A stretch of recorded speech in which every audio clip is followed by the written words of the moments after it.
Welcome back to Sattva Center for Archery Training's video training series.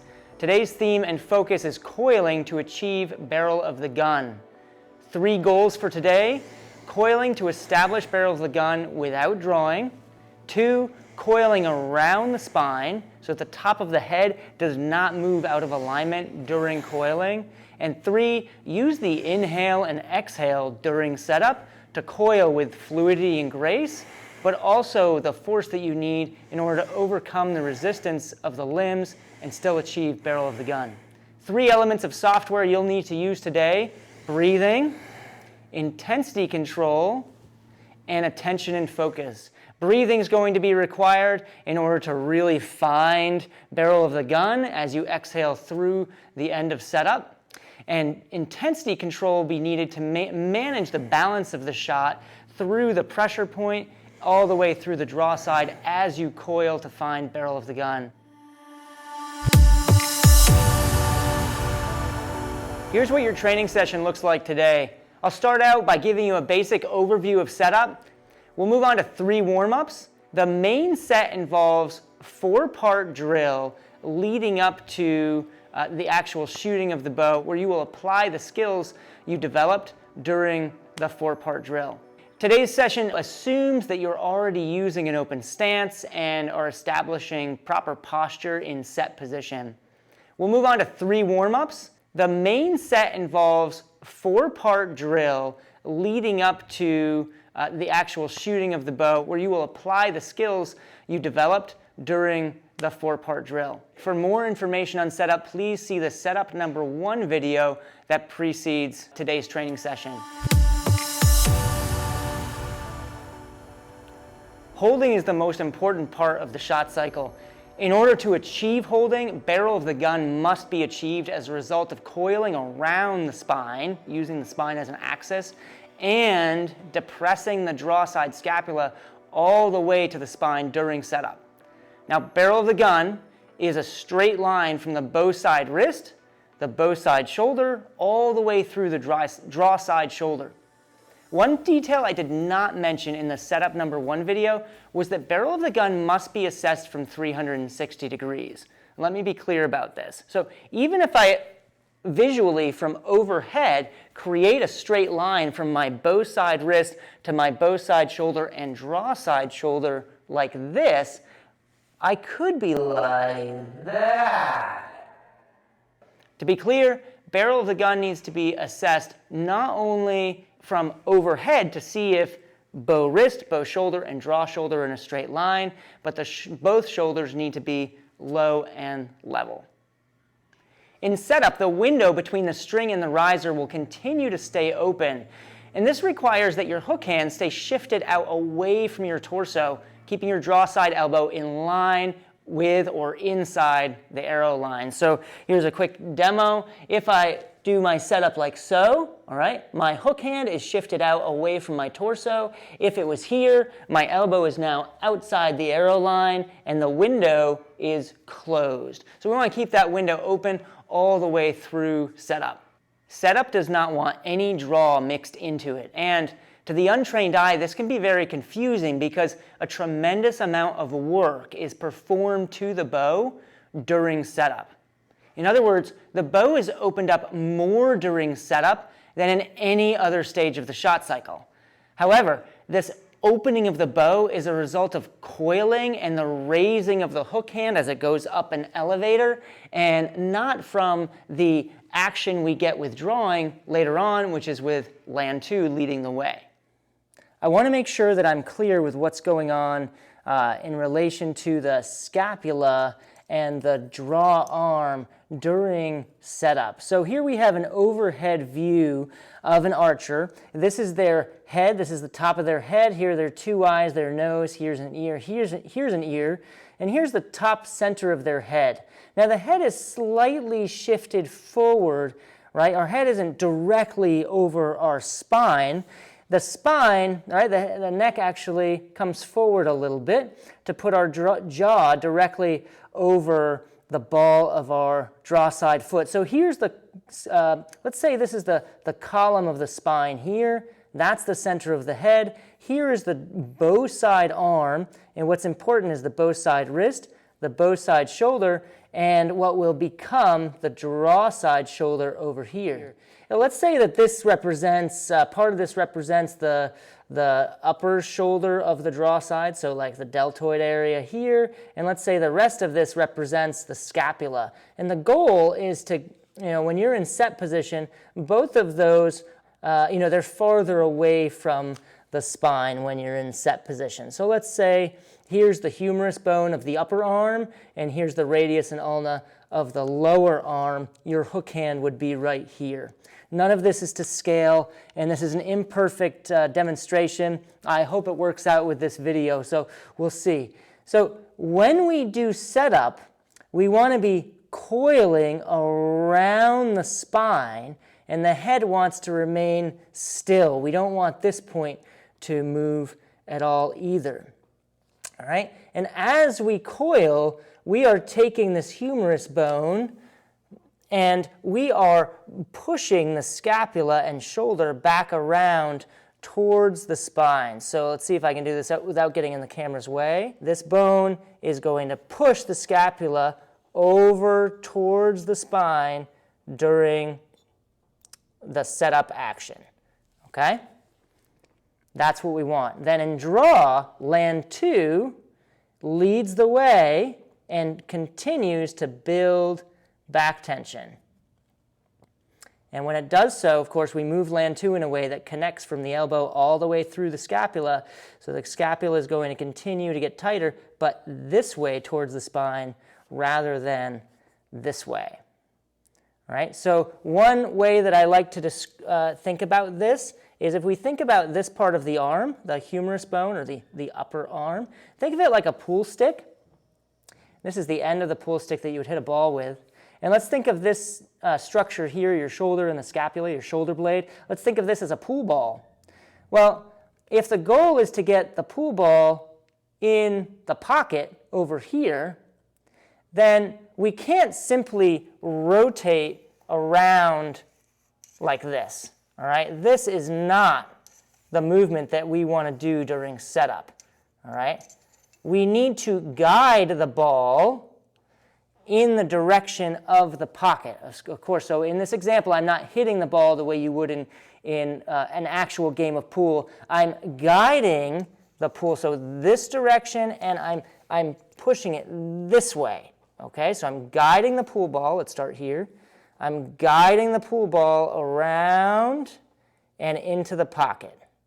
Okay, so the primary focus is getting the ball, the scapula and the shoulder, over as far as we can. All right, the scapula to the spine and the shoulder in alignment so that we have barrel of the gun.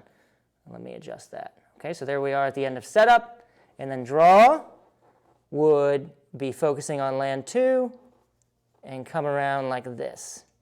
And that would make scapula move in that way towards the spine.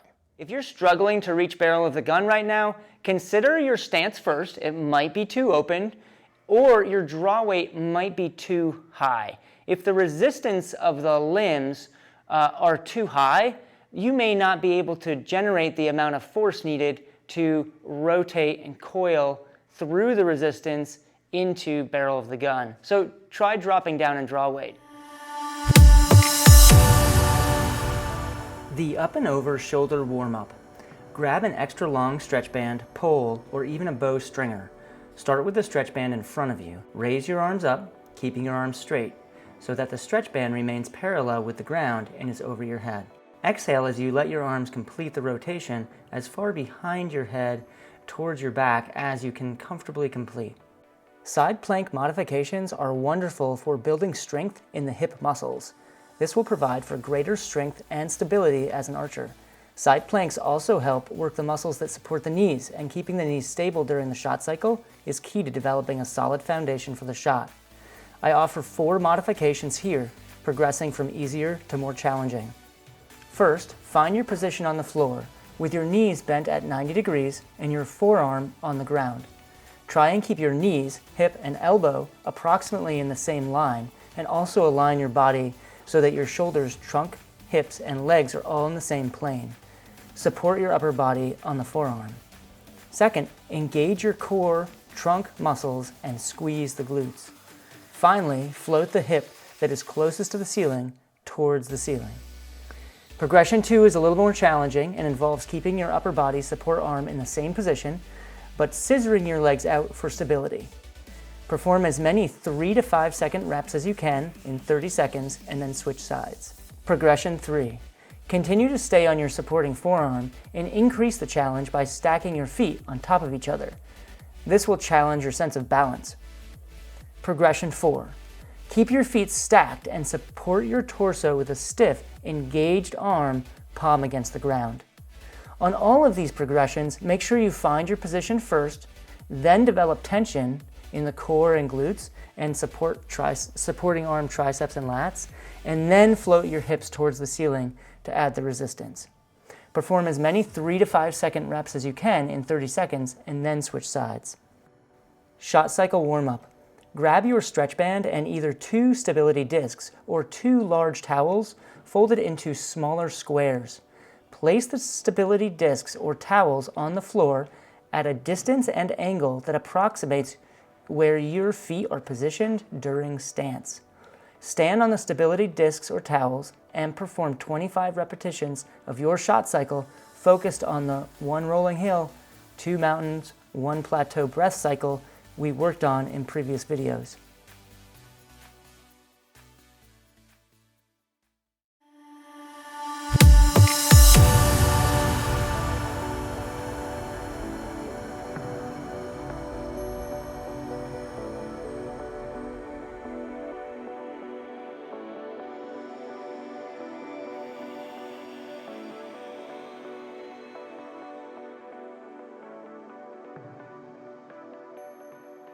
Part 1, 2, and 3 of today's training session involves using a static strap.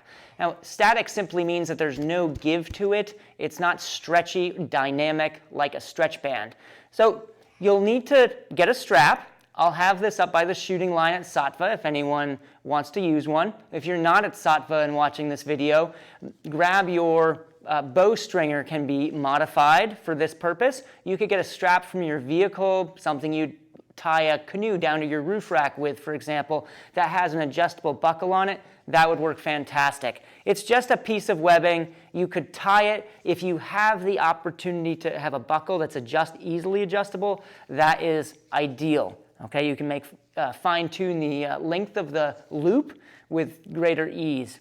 So how long to make the strap? Well, for the first part of the training session, you'll need to make it from the distance of your pressure point, lay the webbing along your lifeline here, to the pocket of your shoulder back here. Not by your midline, not in front of your shoulder up here, but the pocket of your shoulder here. Okay? So that's how to set the length of your loop. Go ahead and do that, and then let's get started on part 1 of today's training session.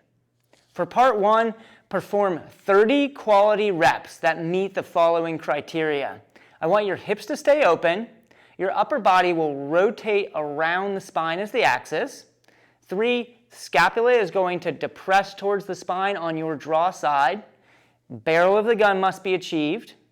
And low quality reps do not count towards the 30 quality reps prescribed in this set. For this drill, a rep is defined as just the coiling process. So are you coiling around the spine? Are you depressing the scapula all the way to the spine? And are you achieving barrel of the gun by the end of setup? I want you to really isolate those movements. Now, do that while maintaining proper hook, proper grip, and proper posture. Use the Get the Point assessment tool to help keep track of how many you've done and also the quality of those reps.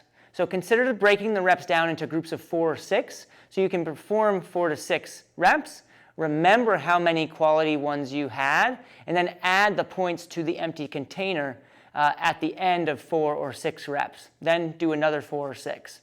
For part 2, set your strap slightly longer, maybe half an inch, no more than an inch longer, and perform 30 more quality reps that meet the same criteria as the first 30 reps you just did. Plus, Never feel the resistance created by coming to the full length of the strap. If you feel the tension of the strap during part 2, that means that you've started to activate land 2 a little bit, and you've started to bring some draw into your setup. We don't want to mix draw into setup. So I'll add about an inch to this strap right now. I'm going to feed through a little bit, make it a little bit longer, and my challenge now is to go through setup and not come to the end of the loop, all right? So I don't want to feel any resistance from the loop this time, all right? Still want to achieve barrel of the gun.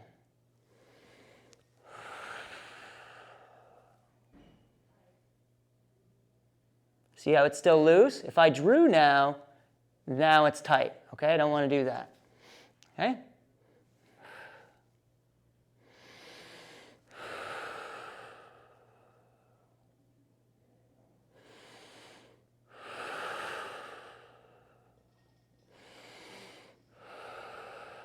Take time to imprint what good quality coiling feels like without any drawing in it. This takes attention and focus and is also going to require breathing as well. Use the assessment tool, Get the Point again, to help keep track of how many reps you've done and specifically how many quality reps you've done. Again, consider breaking down the reps into small groups. It could be 4 to 6, could be 5, so that you can perform that number, that chunk of reps, and remember easily how many quality reps you had in that particular set. Part 3, use the static strap at this longer setting. Do 10 high quality reps, just coiling again, on stability discs. Same standards apply to this particular part. When you've successfully completed parts 1, 2, and 3, switch from the strap to a stretch band, but keep the stability discs. You're going to do 10 high-quality reps of the whole shot cycle.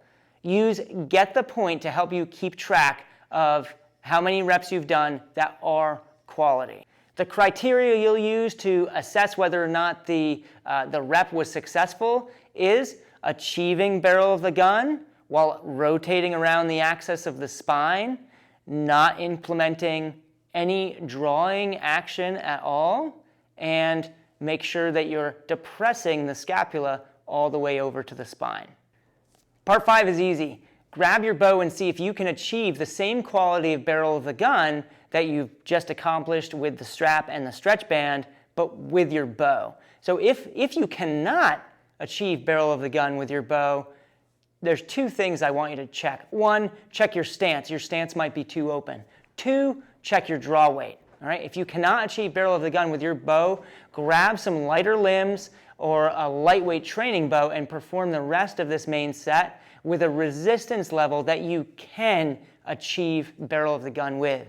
It's a waste of time to train without achieving barrel of the gun because we cannot achieve holding, the most important part of the shot cycle, if we do not achieve barrel of the gun. You could even think of achieving barrel of the gun as the MQM, the minimum qualifying movement needed in order to increase draw weight. So if you cannot achieve barrel of the gun, that is, you can't meet the minimum qualifying movement for the draw weight that you're at, then you need to come down into resistance to a resistance level where you can achieve the MQM, the minimum qualified movement, barrel of the gun for recurve archers. Part 6, final section of today's training session, shoot a round of 36 arrows, 3 at a time.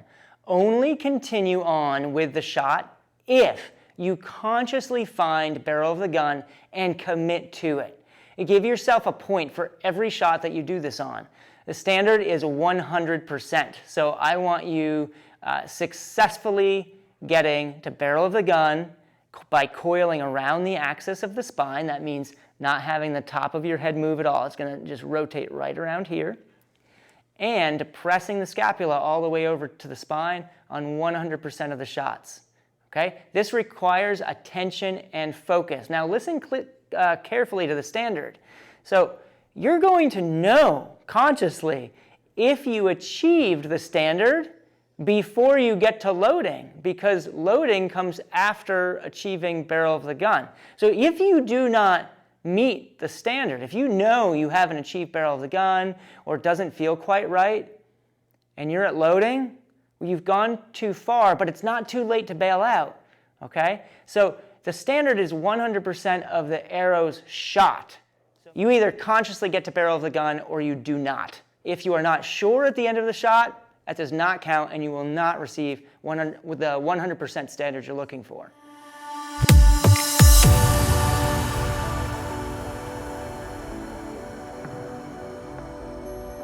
A few questions to consider as you close your training session today. Number one, describe how setup feels now compared to when you were performing setup before this training session. Number two, describe how the breathing pattern, the inhale and the exhale during setup, help you manage intensity control and achieve barrel of the gun. What does it feel like when you do setup without the proper breathing pattern versus with the proper breathing pattern? How successful were you in consciously taking setup and finding barrel of the gun before going on with the other steps of the shot cycle? And if the answer to that question was that it was challenging for you today, I want you to make an I will statement that will help guide you in your next training session so that you have greater success with being conscious about achieving barrel of the gun before moving on with the shot cycle.